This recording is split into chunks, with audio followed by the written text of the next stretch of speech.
할렐루야. 하나님의 은혜가 우리 가운데 흘러넘칠 줄을 믿습니다. 우리 사위는 성도에게 반갑게 인사하겠습니다. 사랑합니다. 축복합니다. 은혜 많이 받으세요. 네, 우리 호주에서 또 몇 주간 여행을 마친 형제도 같이 왔고 또 오래간만에 본 여러 성도님들 계셔서 너무 반갑습니다. 자, 오늘은 교회를 세우는 길이란 제목으로 말씀을 전할 텐데 아마 오랫동안 신앙생활 하셨던 분도 오늘 설교는 처음 듣는 이야기를 제가 좀 하려고 그럽니다. 저희 교회는 교회적으로 대한예수교 장로회라는 교단에 속해 있습니다. 좀 짧게는 예장 이렇게 말합니다. 대한기독교 장로회도 있습니다. 그래서 그쪽은 기장 이렇게 줄여서 이야기를 하고 있고, 제가 소속된 대한예수교 장로회 이 명칭을 사용하고 있는 교단이 우리나라에 얼마나 되는지 아세요, 여러분? 지금 등록된 것만 해도 한 100개가 넘어요. 왜 이렇게 많이 인기가 있는지를 모르겠습니다. 대한예수교 장로회라는 이 명칭이죠. 특히 저희가 속한 교단은 대한예수교 장로회 합동이라는 그런 예수교 장로회가 100개나 되다 보니까 그 다음에 또 하나를 붙여야 돼요. 대한예수교 장로회 뭐라고요? 합동이라는 교단에 속해 있습니다. 저희 교단에 소속된 교회 숫자로는 지금 통계적으로 11,000교회, 만교회가 넘게 되어 있습니다. 교단 로고가 아마 화면에 보여질 텐데 이 로고를 저희가 사용하고 있습니다. 그래서 저희 교회 주보에도 보면 처음에 보시면 교회 이름이 있고 거기에 보시면 뭐가 있어요? 사랑이 머무는 교회 옆에 대한예수교 장로회 가로 열고 합동 돼 있고 교단 마크가 거기에 있습니다. 십자가가 중앙에 있죠. 여러분 보이는 한쪽과 다른 쪽이 있는데 원래 만든 로고의 의미는 구약과 신약을 상징해주고 있고 색깔이 좀 밝게 되어 있다 보니까 거기에 가지는 어떤 의미를 같이 가지고 있습니다. 대한예수교 장로회라는 명칭을 사용하는 교단은 또 큰 교단이 저희 합동 측과 더불어서 또 하나는 통합 측이 있습니다. 그 대표적인 교회가 영락교회, 또 광화문에 가면 세문안교회, 이런 교회가 바로 통합 측 교단입니다. 저희 교회도 통합 측에서 오신 분이 계십니다. 우리 앞에 계시는 우리 김경모 집사님 가정내가 대한예수교 장로회 통합 측 교회에서 오게 되었습니다. 통합 측의 로고는 앞에 화면에 보신 것처럼 그 밑바탕에 십자가가 이렇게 기록이 되어 있는, 그리고 이 통합측 교단은 교단 수로는 한 8,000여 교회가 지금 등록이 되어 있습니다. 숫자는 저희가 많은데 실제로 통합측 교회가 좀 덩치가 큰 교회가 저희 교단보다는 훨씬 많은 것으로 제가 알고 있습니다. 그래서 여러분이 어떤 지역에 가게 되면 이런 두 교단의 마크는 굉장히 중요합니다. 그런데 이상해요. 오늘날 제가 대림시장에 가다 보니까 대림시장의 상가에 이 저희 교단 마크를 가지고 있는 그런 교회 이름이 있었어요. 그래서 우리 교단인가 보다 이렇게 생각을 했습니다. 어느 날 대림시장을 지나서 오는데 한 분이 전도를 하더라고요. 전도하는데 여자분이세요. 여자분이셔서 전도지를 제가 받았습니다. 봤어요. 제가 전도지를 꼭 봅니다. 보는데 문제는 우리 교단 마크인데 누구시냐고 여쭤보니까 이 교회 목사님이래요. 제가 헷갈리는 거예요. 저희 합동측 교단 마크를 사용하고 계시던데 저희 교단 여자 목사가 허락되지 않고 있지 않습니까? 근데 어떻게 여자 목사님이세요? 물어보니까 그거요 그냥 인쇄소에서 만들어준 거예요 그러더라고요. 그러니까 막 만든 거예요. 만들어진 거예요. 그러니까 여러분은 혹여나 가게 되더라도 좀 확인을 하시는 것이 굉장히 중요합니다. 근데 여러분 한번 이런 생각을 해본 적이 있습니까? 왜 대한예수교, 예수교란 말은 충분히 이해가 되어지죠. 왜 그 다음 뭐가 붙어요? 장로회일까? 실제 전 세계적으로 보면 미국은 침례교가 굉장히 활성화되어 있습니다. 그래서 한국에서는 침례교를 보면 침례교 침침해 막 이렇게 이야기를 할 때가 있습니다. 저희 교회도 침례교에서 오신 한 분이 계셔요. 우리 최윤선 우리 봉사하시는 원장님이 인도에 오신 분이 침례교에서 오신 성도님이 되어집니다. 근데 왜 우리는 예수교 그다음 뭐예요? 장로회라는 이 장로에 대한 이 단어가 있을까? 성경을 근거로 하고 있습니다. 첫 번째 장로라는 단어가 나오는 구절이 출애굽기에 보면 3장 16절에 장로에 대한 뒤에 성경 구절이 나오고 있죠. 이런 출발점에서 장로가 나오는데 모세는 광야에서 70명의 장로를 세운 기록이 나타나고 있습니다. 자, 모세의 시대를 지나서 여호수아 시대에도 보면 여호수아 7장에도 보면 거기서 또 장로에 대한 이야기가 나오고 있습니다. 여호수아 시대를 지나면 성경은 사사시대란 시대를 맞이하고 있는데 사사시대에도 동일하게 장로에 대한 이야기가 나오고 있습니다. 구약의 전체 보면 장로에 대한 이야기가 계속해서 이루어지고 있는 것을 보게 되는데 그러면 우리는 신약의 시대, 예수님의 시대에는 장로가 어떻게 되어질까? 마태복음 26장에도 보면 예수님 시대에도 장로란 그 직책과 직분이 그대로 이어진 것을 발견하게 됩니다. 예수님이 돌아가신 이후의 시대를 사도의 시대, 우리가 읽었던 사도행전이 사도의 시대를 기록해 놓고 있습니다. 오늘 읽었던 말씀에 보니까 이런 구절이 있습니다. 23절 말씀이 오늘 핵심 구절이 됩니다. 여러분 성경책 14장 23절을 한번 읽어보십시오. 23절 시작. 제 아들이 각 교회에서 장로들을 택하여 금식 기도하며 그들이 믿는 주께 그들을 위탁하고 각 교회에서 누구를 택하였다고요? 장로를 택하였다. 일반 성도들 중에서 장로를 통해서 교회를 세워나가는 것을 바라보게 되어집니다. 그래서 성경적 흐름을 상에 볼 때 각 교회를 세워나가는 가장 중요한 일 가운데 하나가 뭐냐면 장로를 택하여서 장로를 세워나가는 것이 교회를 세우는 일 가운데 하나인 것을 바라보게 되어집니다. 너무나 재미있는 것은 요한계시록 마지막에 주님께서 오실 그날의 미래에 천국에서는 어떤 이야기가 있느냐. 요한계시록 4장 10절에 보면 굉장히 흥미로운 성경 구절 하나가 나타나게 됩니다. 화면에 나와 있죠. 같이 한번 읽어보겠습니다. 시작. 24장로들이 보호자에 앉으신 이 앞에 엎드려 세세토록 살아계시는 이에게 경배하고 자기의 관을 보호자 앞에 드리며 이르되, 보호자에 앉으신 이가 누굴까요? 바로 예수 그리스도 하나님을 말씀해 주고 있습니다. 그분이 세세토록 살아계시는 그런 분이시죠. 그분에게 경배하는데 누가 하고 있습니까? 24장로들을. 신천지는 이 구절을 굉장히 이상하게 해석하는데 전통적인 해석은 신약과 구약의 대표를 될 수 있는 12장로 구약, 신약의 12장로, 이 장로만 말하고 있는 것이 아니라 나중에 나타나게 되는 장로는 교회의 성도를 다 대표하는 사람으로서 대표의 원리에 의해서 이 장로가 나타나게 됩니다. 그런데 몇 분이 계세요? 24장로. 여기는 목사가 있어요, 없어요? 예, 목사는 나타나지도 않아요. 장로가 더 좋은 거예요. 예. 몰랐죠, 여러분? 예. 근데 저는 가르치는 장로고 또 가르치지 않은 직분은 또 다른 장로님, 이렇게 이야기를 하고 있습니다. 여러분, 교회에 이런 유머가 있어요. 어떤 장로님이 계셨어요. 교회를 참 충성스럽게 잘 봉사하고 계셨던 장로님이 계셨는데 그 장로님께서 열심히 잘 섬기다가 연로하셔서 하나님의 부르심을 받아서 천국에 가게 되었어요. 천국에 가게 되었는데 얼마나 좋겠어요. 천국에 가니까. 천국 가니까 너무너무 좋았어요. 딱 하나가 안 좋은 거예요. 뭐가 안 좋을까요? 다른 게 아니라 천국에 왔으면 좀 뭔가 환영도 해주고 알아주고 뭐 파티도 좀 해주고 이랬으면 좋아하는데 그게 없는 거예요. 다들 아는 척도 별로 안 한 것 같고 그래서 그 한 가지 빼고는 다 좋게 지내는데 며칠 지나니까 난리가 났어요. 어떤 난리가 나냐면 막 천사들이 막 분주하게 막 움직여 뭔가 파티를 준비하고 환영 행사를 막 하려는 움직임 속에서 막 천사들과 그 많은 일들이 막 일어나고 있는 것을 보고 이 처음에 들어간 지가 얼마 되지 않은 이 장로님이 천국에서 이게 무슨 일인가 싶어가지고 지나가고 있는 천사를 붙잡아서 물어보았습니다. 아니 천사님, 오늘 무슨 일이 있습니까? 왜 이렇게 사람들이 이 천사들이 난리치고 이렇게 큰 일이 무슨 환영 행사가 있는데 무슨 일입니까? 이렇게 물어보니까 천사가 뭐라 그런지 아세요? 장로님, 다른 게 아니라 처음으로 목사님 한 분이 천국에 오셨어요. 그러는 거예요. 처음으로. 목사님이 화가 난 거예요.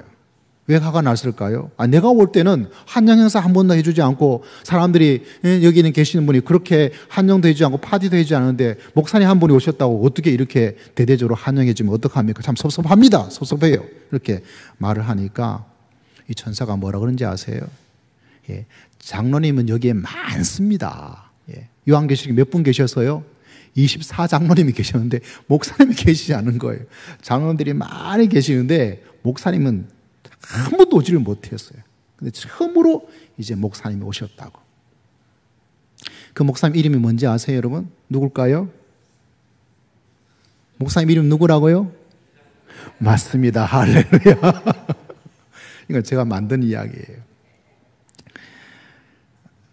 그냥 교회적 유머입니다. 진짜로 이러다고 생각을 하시면 되지 않아요. 자, 다시 성경 말씀으로 돌아갑니다. 23절을 다시 한번 읽는 이유가 있습니다. 같이 한번 읽어보겠습니다. 시작.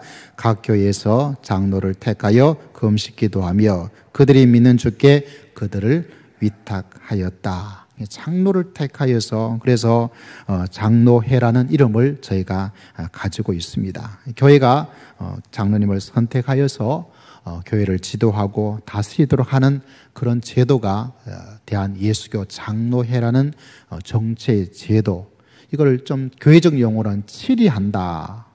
뭐 한다고요? 치리한다. 이런 용어를 사용하고 있는데 일반적으로는 거의 사용하지 않습니다.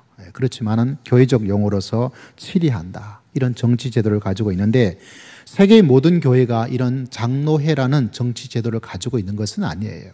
크게 보면 세계적으로 연구를 해보면 장로회, 정치회, 일반적인 정치에는 세 가지가 주목을 받고 있습니다. 첫 번째는 감독 정치, 감독제라는 정치의 제도를 가지고 교회를 치리를 하고 있습니다. 하나님의 권위가, 차도적 권위가 감독이라는 사람에게 주어져서 이런 감독직을 가지고 있는, 우리가 교회적 용어는 교육자, 목회자에 해당되는 어떤 그런 분들이 교회를 다 운영하고 결정한다라고 되어 있습니다. 이런 감독제를 가지고 있는 교회가 가톨릭 교회가 가장 대표적인 그런 감독제고, 일반적인 기독교 내에서는 우리가 감리교라는 그 교단에서 이런 감독제를 택하고 있습니다. 물론 한국 감리교회는 거의 장로교랑 비슷해요.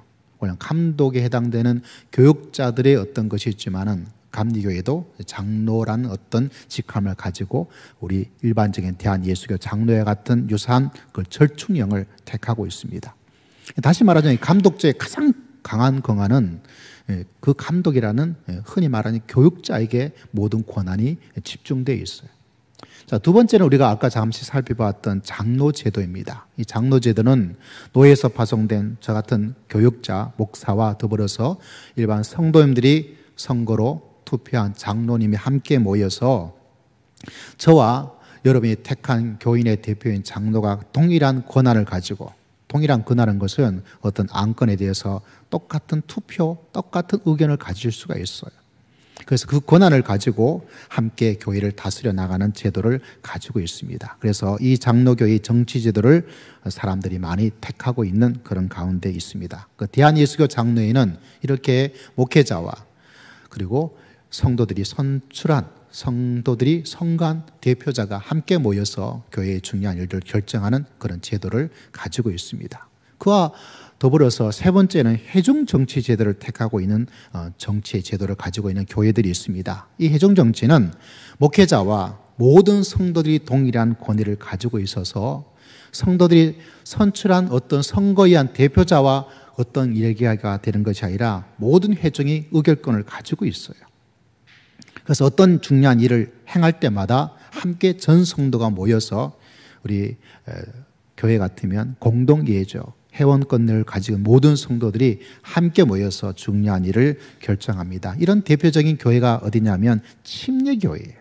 침례교회. 근데 이 침례교회가 이 원칙 출발처럼 회중정치를 지금은 택하고 있지 않아요. 제가 직접 침례교 목사님한테 실제로 확인을 한 것입니다. 실제 침례교회는 장로란 직함을 가지고 있지 않고 안수 집사님밖에 없어요. 근데 호칭 장로란 제도가 만들어졌어요. 왜냐하면 한국교회 예수교 장로회밖에 없다 보니까 교회라 그러면 목사님도 계시고 또 누가 있다 장로님이란 직함을 가지고 있는 분이 계셨는데 침례교회는 장로란 직분이 없는데 어디 가면 교회 장로가 누굽니까? 하다못해 교회가 뭐 은행의 어떤 대출에 관련된 일을 할 때가 있는데 그럼 물어봐요. 장로님 어떻게 되냐고. 그 침례교회는 장로님이 안 계시는데 아무리 설명해도 알지 못하는 사람은 알 수가 없어요. 그러다 보니까 실제로는 지금은 호칭 장로라고 해서 그렇게 부르는 그런 제도를 가지고 있습니다. 그래서 이런 감독제는 교직자가 강한 권한을 가지고 있고 회중 정치는 모든 성도들이 강한 정치를 가지고 있는데 저희 장로교는 목회자와 성도들이 성출한 그런 장로님이 함께 모여서 교회의 중요한 모든 일들을 결정하고 또 다스려 나가는 정치의 제도를 가지고 있습니다. 우리는 왜 그렇게 하느냐? 제가 마음대로 한 것이 아니라 이 책에 보면 헌법책이에요. 헌법이 있는 것은 국가에도 뭐가 있죠? 헌법이 있죠. 이번에 헌법 개정을 만들잖아요. 그 기초에 의해서 나라를 다스려 나갑니다. 대통령도 헌법을 초월할 수가 없어요. 교회도 이 헌법을 가지고 있습니다. 헌법은 조금씩 변화를 가지고 있는데 이 모든 이야기가 제가 만든 것이 아니라 제가 속한 교단에 만들어져 있고 우리는 이 헌법에 근거를 해서 모든 것이 진행이 되고 있습니다. 그래서 이 헌법에는 우리가 가지고 있는 신앙의 고백이 무엇이 고백을 해야 될 것인지 그리고 어떻게 교회를 다스려 나가는 정치의 제도 그래서 이 헌법에는 보면 총론 이후에 정치란 항목으로서 여러분 한 번도 안 읽어보셨죠? 이 정치 제도를 가지고 있는데 장로 정치란 설명에 이 헌법책에 이렇게 설명이 되어 있습니다. 이 화면을 보시면 이 정치는 지교회, 그러니까 우리 교회죠. 사랑이 머무는 교회 교인들이 장로를 선택하여 뭐를 조직해요? 당회를 조직하고 그 당회로 하여금 치리권을 행사하게 하는 주권이 교인들에게 있는 민주적 정치다라고 이렇게 전개를 하고 있습니다. 왜 민주적 정치일까요? 민주적 정치에서 가장 중요한 것이 뭡니까? 바로 선거예요. 그 선거를 통하여서 대표를 선출하고 그 대표에게 힘을 실어주고 권한을 위임해주고 있는 사항입니다. 우리나라 헌법 1조 1항이 뭡니까? 대한민국은 민주공화국이다. 그래서 뭘 하고 있습니까? 국민들이 우리가 투표로 대표자를 선출하고 그들이 국회에 모여서 중요한 모든 법들을 만들고 또 결정할 수 있도록 그렇게 이야기를 하고 있습니다. 지금 곧 있으면 지방선거 일어나고 있죠. 제가 어느 날 10시쯤 넘어서 길을 가고 있는데 우리 좀 잘 아는 동네 한 분이 갑자기 선거용 빨간 옷을 입고 움직이고 계시더라고요. 그래서 깜짝 놀래가지고 인사를 했습니다. 아니 이번에 선거 나가는데 누구가 지지하려고 이렇게 움직입니까? 하니까 저한테 하는 말이 제가 나갑니다 그러는 거예요. 제가 나갑니다 그래요. 거길 왜 가세요? 그러니까 제가 응암동을 위해서 더 열심히 하려고 이해를 한다고. 목사님 잘 부탁합니다. 기도 많이 해주세요 그러더라고. 제가 깜짝 놀랐어요. 그래서 인사를 하고 예 꼭 되십시오 이게 덕담을 하고 나서 왜 나가지 이런 생각을 하면서 이렇게 지나왔어요.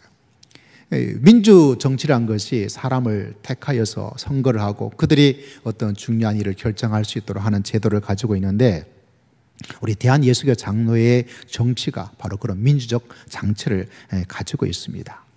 이 헌법책에 보면 이런 이야기가 있습니다. 제13장 장로, 집사, 선거와 임직에 대한 그리고 제4조가 있어요. 거기 보면 친위 장로와 집사직의 임기는 만 몇 세까지예요? 70세까지. 저도 70세까지밖에 목회를 못해요. 그리고 조항에 단 7년에 1차씩 심의 투표를 할 수 있고 그 표결수는 과반수 50%를 요한다라고 이 헌법책에 기록이 되어 있습니다. 다시 말하자면 장로의 직분도 7년에 또다시 심의투표, 신임과 불신임에 대한 투표를 할 수 있도록 그렇게 만들어져 있어요. 실제로 제가 이번에 장로에 대한 이야기를 제가 말씀을 드렸죠. 저기에 후보가 될 수 있는 분은 실제로는 두 분이 지금 계셔요. 우리 황보영 집사님과 구자철 집사님인데 원래 주민등록상으로는 1957년이죠. 1월과 9월생이세요. 그런데 황보영 집사님이 실제로는 1955년생이세요. 아마 옛날에는 다 그렇게 했죠. 네. 그래서 실제로는 7년이라는 이 임기를 가져야 되는데 나이가 걸려요. 그래서 미리 의견을 물어봤어요. 목회자로서 교회를 세우고 장로를 세워나가는 일에 7년을 합니다. 요즘 두 분이 같은 주민등록상 나이적으로 70세였던 것이 제한되어져. 그래서 몇 년에 임기적으로 하면 동일하게 최소한 후보로 나가서 선거에 임할 수 있겠다 이렇게 생각이 되어져서 두 분에게 의견을 물어보았고 또 같이 동의가 된 부분이고 아마 성도님 여러분에게 좀 설명을 했을 것입니다. 교회는 이 민주적 정치 때문에 삼심제를 가져요. 첫 번째는 당이라는 제도가 있고요. 그 다음에 뭐가 있냐면 그 위에 노회가 있어요. 그래서 노회의 규칙을 지켜야 돼요. 교회에 어떤 문제가 있으면 그 교회 결정이 안 되면 어때요? 노회에다가 이걸 다시 결정해 주세요. 노회에서 어떤 일이 안 되어지면 어때요? 다시 총회 결정해 주세요. 이렇게 세 가지 삼심제를 택하고 있는 이것도 민주적 장치예요. 우리나라 법에도 뭐가 있습니까? 한번 가면 그 다음에 고등법원인가에 가고 또 그게 안 되면 어디까지 가죠? 대법원까지 올라가서 거기서 판결을 하도록 되어 있습니다. 그래서 교회가 당회가 구성되어지고 당회가 구성되어지면 노회가 있는 노예의 것들을 받아들여야 되고 노예의 어떤 것들을 넘어서 총회가 가지고 있는 어떤 결정을 같이 받는 그리고 같이 이루어지는 그런 제도를 가지고 있습니다. 그래서 여러분 모르시겠지만 저희 교회도 노예에 소속되기 때문에 노예는 뭐를 내야 될까요? 회비를 내야 돼요. 별로 비싸지는 않아요. 저희 교회는 10,000원만 내라 그래서 매년 10,000원씩 내어서 1년에 12만 원을 내고 있는데 이번에 노예 참석해서 제가 20만 원을 내고 와버렸어요. 왜 20만 원인가? 다른 것이 아니라 밀린 게 있더라고요. 그래서 밀렸냐? 내야지 하고 확 내고 그냥 왔더니 회계 담당하시는 간사가 너무너무 밝은 얼굴로 목사님 감사합니다. 할렐루야. 예, 그렇게 하고 왔습니다. 여러분 노예는 규칙이 있어요. 매 년마다 2번의 노회가 열리는데 그 노회가 열리기 전에 이렇게 의사결정에 대한 것들이 항상 교회에 옵니다. 이 노회에도 규칙이 있습니다. 규칙 이후에 뭐가 있냐면 세부적인 세칙이라는 게 있어요.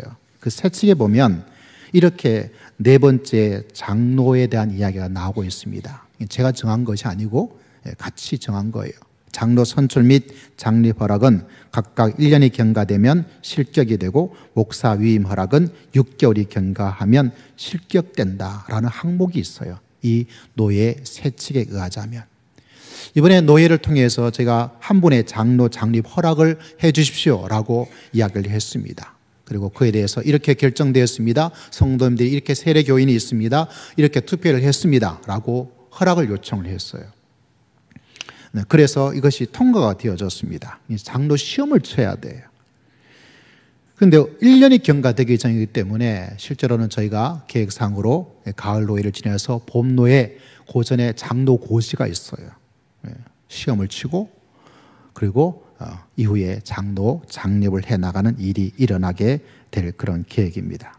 근데 참 재미있는 것은 정치 교회 헌법이에요. 13장 1절에 보면 선거 방법이 있습니다. 7위 장로와 집사는 각 지교회가 공동의회 규칙에 의하여 선거하되 투표 3분의 2 이상의 찬성을 요한다. 전부 다 공동의회 회원되는 회원들이 모여서 투표를 해서 얼마가 나와야 돼요? 3분의 2 이상이 나와야 됩니다. 우리도 동일하게 이 법을 지켜나갈 수밖에 없어요. 어떤 데는 한 표가 모자라서 안 되는 경우가 있습니다.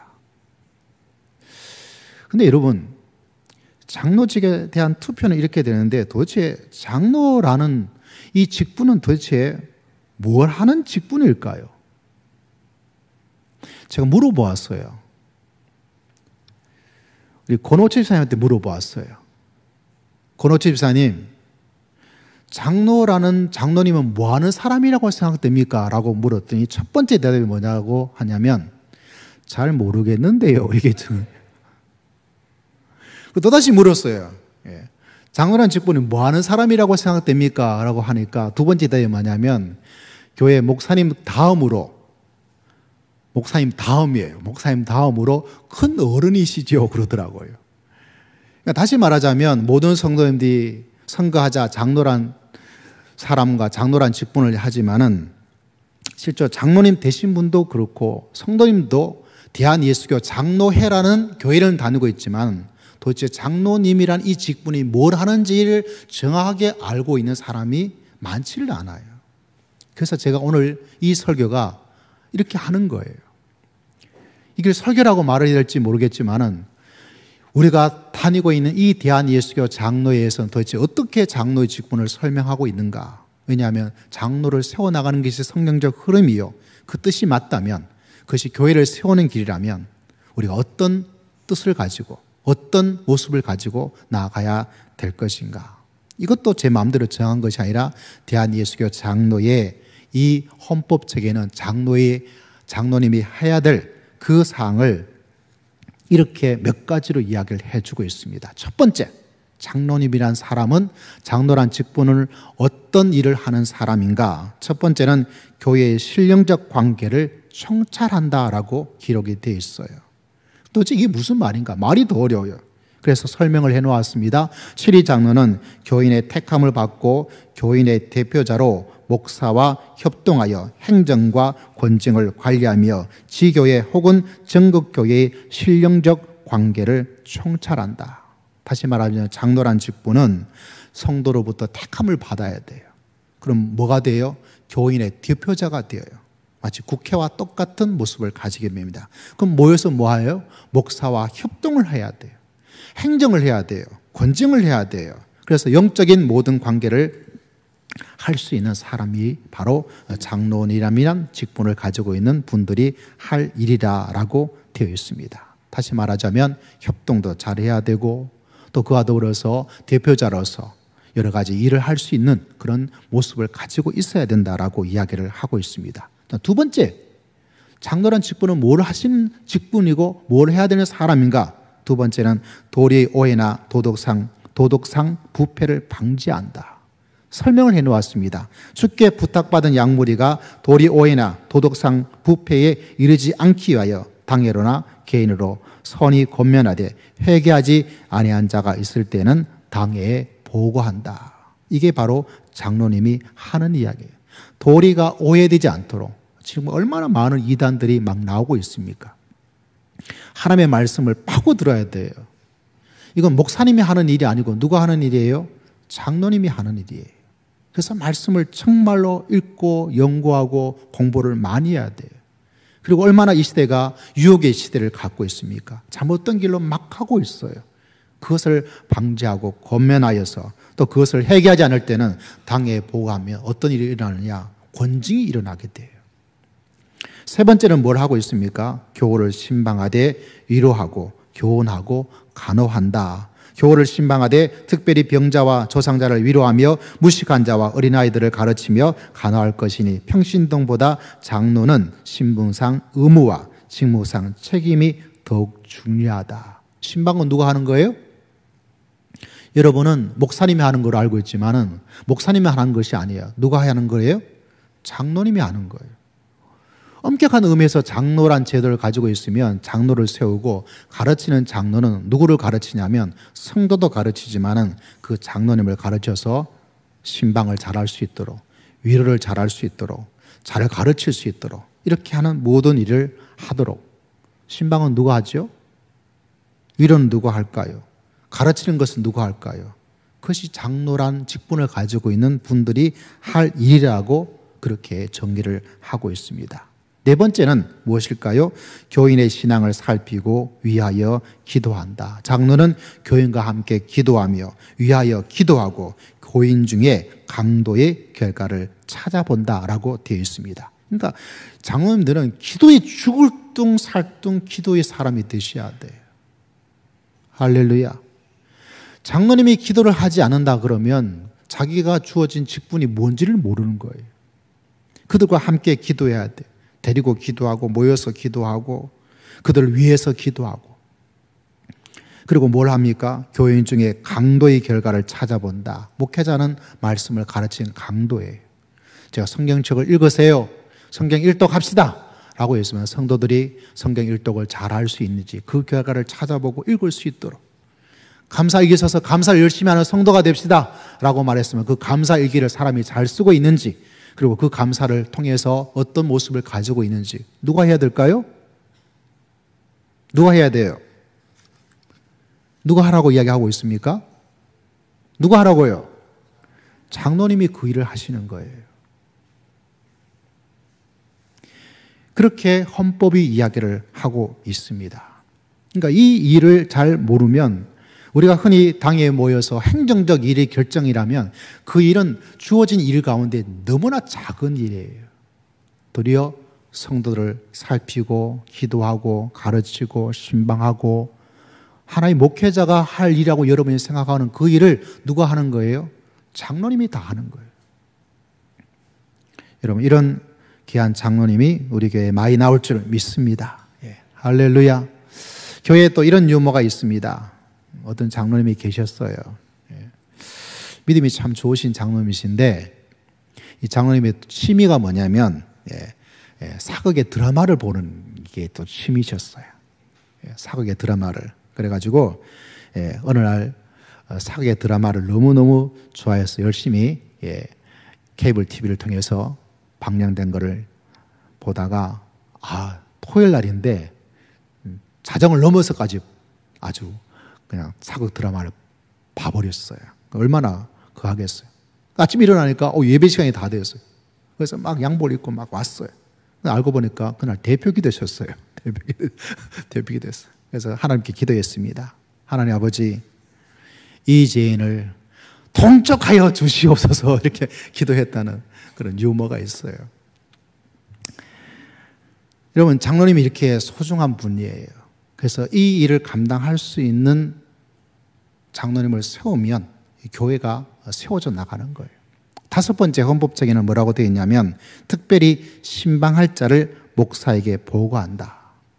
당회가 왜 모이냐면 이 보고하기 위해서 모이는 거예요. 누구를?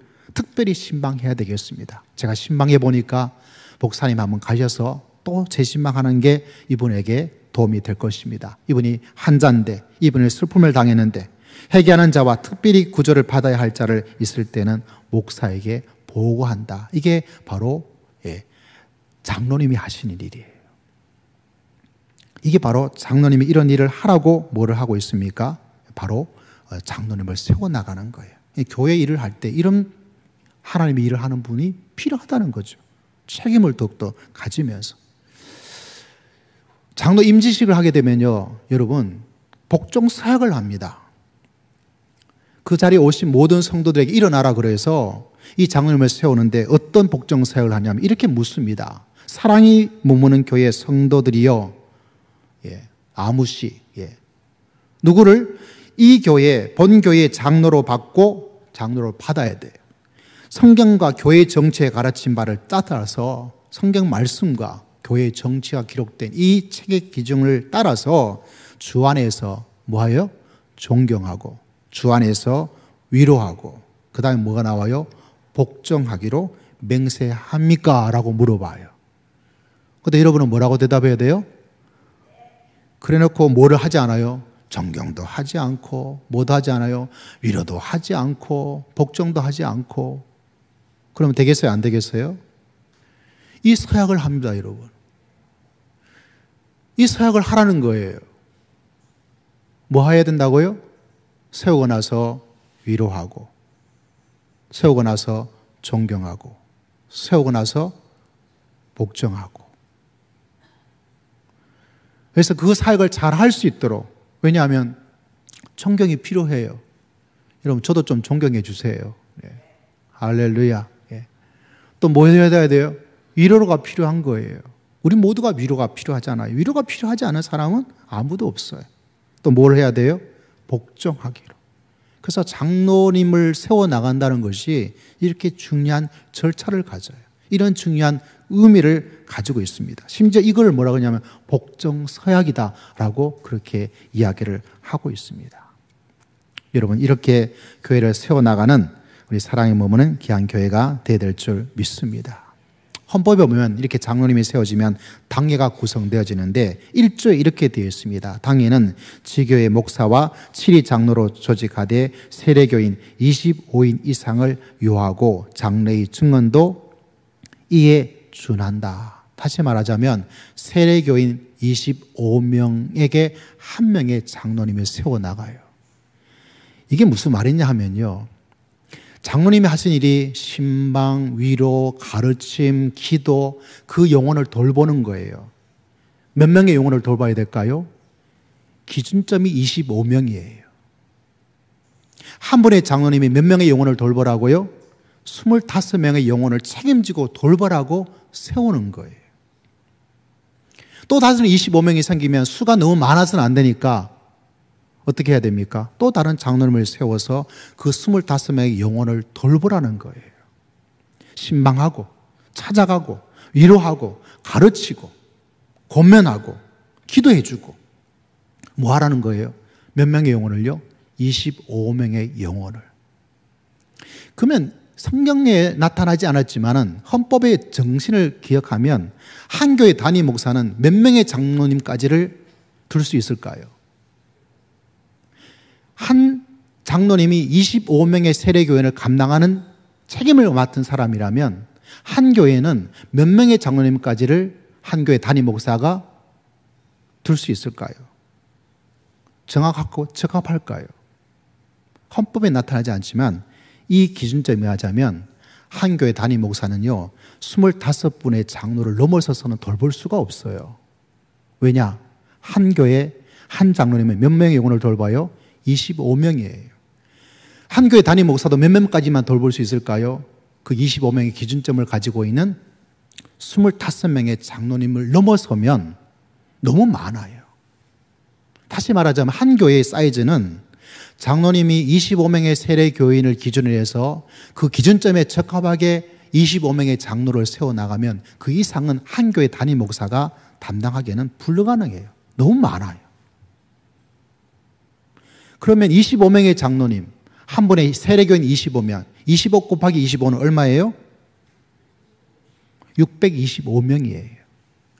비세례교인을 생각한다면 거기에 플러스 마이너스 100명이에요. 200명 정도. 한 교회가 800명을 넘어서면 뭐 할까요? 한 교회 단임 목사가 그 영혼들 전부를 다 알고 형편을 알고 그 영혼을 사랑하고 돌볼 수 있는 한계를 넘어서는 거예요.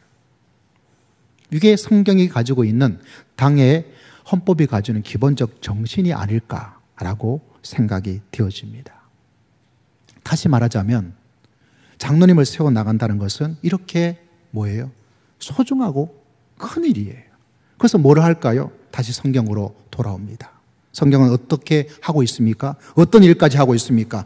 23절 같이 읽어봅니다. 여러분 기도에 읽어보십시오. 23절 시작. 각 교회에서 장로들을 택하여 금식 기도하며 그들이 믿는 주께 그들을 위탁하였다. 뭐예요? 장로님을 택하여서 그 장로님이 영혼을 돌보도록 사랑하도록 세워나가도록 가르치도록 기도하도록 신방하도록 위로하기 위해서 뭐를 세워나가요? 장로님을 세워나가죠. 그를 위해서 이 일이 중요하기 때문에 뭐까지 해요? 기도합니다. 기도하는데 어떤 기도를 하고 있어요? 무슨 기도하고 있습니까? 무슨 기도를 하고 있죠? 금식 기도를 하고 있는 거예요. 여러분 금식 기도하는 거예요. 장로로 세울 자도 금식 기도하고 목회자도 금식 기도하고 성도들 여러분도 한 명의 장로님을 세워나가서 교회를 세워나가기 위해서 뭐를 해야 돼요? 금식 기도해야 되는 거예요. 왜? 그 일이 엄청난 영적 싸움이기 때문에 그래요. 이 일이 소중해서 영원히 살고 죽는 것이 한 장로님이 세워나가는 그 중요한 일이기 때문에 그 중요한 일을 감당하기 위해서 우리 힘으로 되지 않으니까 뭐를 해요? 하나님께 도와달라고. 그냥 해서는 안 되니까 우리 힘으로 되지 않으니까 누가 역사해 주셔야 돼요? 하나님께서 역사해 주시고 주님께서 역사해 주시고 성령님께서 역사해 주셔야 될 줄을 믿습니다. 그래서 그 주님께 위탁하는 거예요. 이 장로님께서 이 일을 잘 감당할 수 있도록 하나님께서 힘을 주시고 능력을 주시고 권세를 베풀어 주시옵소서. 할렐루야. 그래서 이것이 이렇게 중요한 일이에요. 이걸 알고 있어야 되는 거예요. 될 분도 알고 있어야 되고 성도님 여러분도 알고 계셔야 돼요. 그래야 복종사역을 할 수 있고 존경하고 위로하고 그 가르침을 따라갈 수 있는 거예요. 그러기 위해서 그 일이 소중하기 때문에 어떤 일까지 합니까? 23절 딱 한 구절에 사도 바울이 한 교회의 장로를 택하여서 그 일을 하기 위해서 뭐예요? 금식 기도를 했어요. 금식 기도. 금식 기도하는 거예요.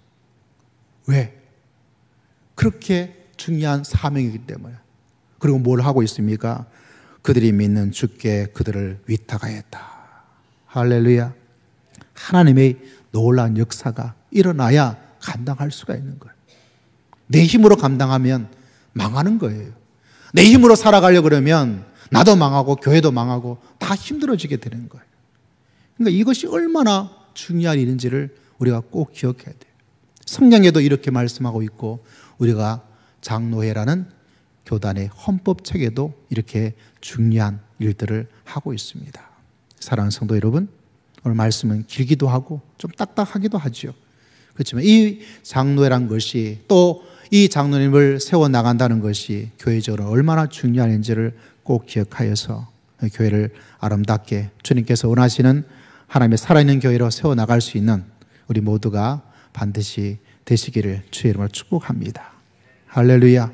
그래서 이 아름다운 일이 될 수 있도록 우리 함께 기도하고 또 준비하여서 하나님께 큰 역사를 감당하는 우리 사랑에 머무는 귀한 교회 성도님 다 되시기를 주님께 부탁하고 또 함께 기도할 수 있는 우리 모든 성도님 되시기를 주의 이름으로 축복드립니다.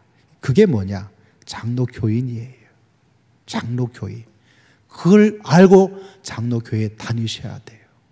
여러분 모두가 이 사실을 마음속에 깊이 간직하여서 하나님께서 세워나가는 귀한 교회로 더욱더 발전해 나갈 수 있는 귀한 교회가 되어야 될 줄 믿습니다.